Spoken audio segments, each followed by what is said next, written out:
ஏ என்பவர் தனியே ஒரு வேலையை 12 நாட்கள் செய்து முடிப்பார். பி என்பவர் அதே வேலையை தனியே 16 நாட்கள் செய்து முடிப்பார்.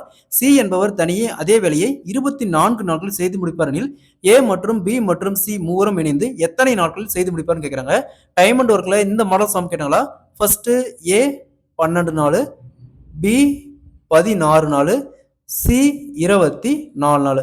இந்த 3 வேலைக்கும் காமனா எல்சிஎம் எடுத்தோமா 48. 12 எத்தனை டைம் இருக்குன்னா 48 வரும் 4 டைம். 16 எத்தனை டைம் இருக்குன்னா 48 வரும் 3 டைம். 24 எத்தனை டைம் இருக்குன்னா 48 வரும் 2 டைம். நெக்ஸ்ட் இந்த 3 ஆட் பண்ணா 4 + 3 7, 7 + 2 9. இதை ஆட் பண்ணா 9. மொத்த வேலை 48 வேலை. ஸோ இவங்க 3 பேரும் சேர்ந்து ஒரு நாளைக்கு 9 வேலை செய்யறாங்க. அப்ப 48 / 9 இதை அப்படியே கேன்சல் பண்ணா 3ஆல 16 / 3. ஸோ அப்போ மூவரும் ஒன்றாக இணைந்து 16 / 3 டேஸில் அந்த ஒர்க்கை கம்ப்ளீட் பண்ணுவாங்க. இதேமாரி இந்த சம் பாருங்க. எக்ஸ் என்பவர் ஒரு வேலையை தனியே 6 நாட்கள் செய்து முடிப்பார். ஒய் என்பவர் தனியே அதே வேலையை 4 நாட்கள் செய்து முடிப்பார்.